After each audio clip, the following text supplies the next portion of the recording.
perceive a short transitional period when the country would be governed by a civil government consisting of independents.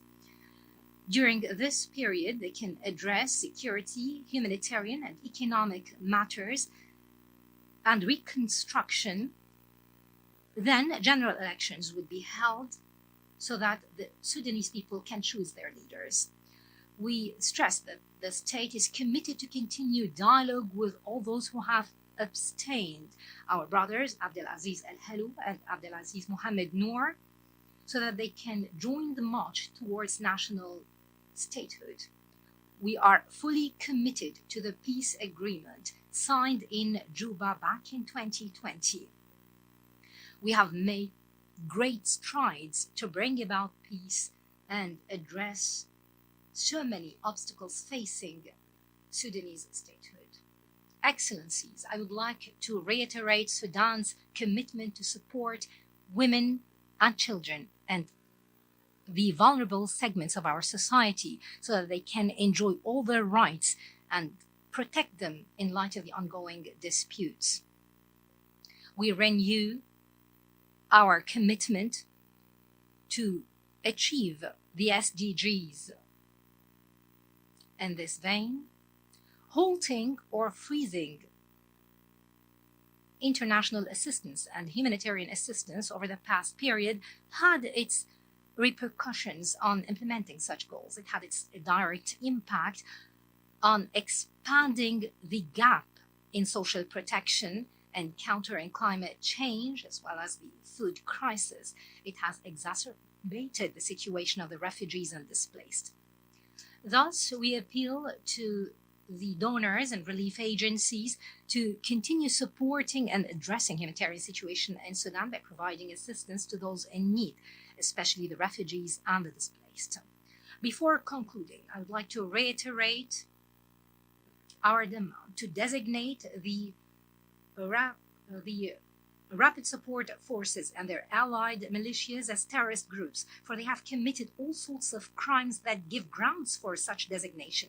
There is a need to firmly address their sponsors, those who have supported the killing, burning, raping, the forced displacement, the looting, stealing, torture, transfer of arms and drugs, bringing mercenaries or recruiting children, all such crimes that necessitate accountability and punishment. I would also like to reiterate that the legitimate state institutions, be it government or armed forces and other bodies, will never allow any violation of our state sovereignty or humiliating our people at any cost. It would be remiss not to recall and address our regional organizations of the need to free themselves from guardianship and seek the interests of the African people so that they can regain the trust of the Africans.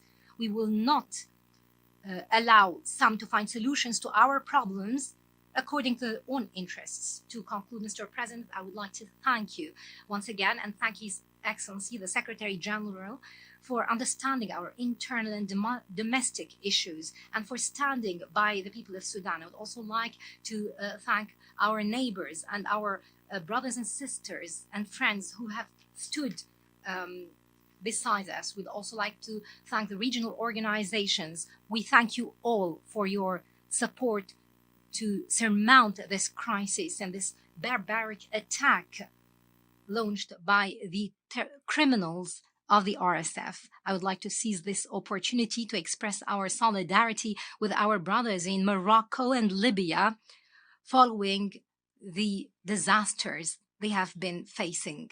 I would also like to thank all the people of Sudan who have stood by us, supported us, and bore with us over the past few months, all these sufferings to get rid of these rebel terrorist groups. Thank you for your attention, and peace and blessings of God be upon you.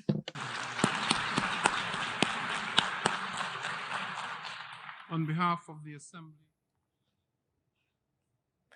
And that was in the UN headquarters in the addressing of the General Debate of the 78th session of the General Assembly.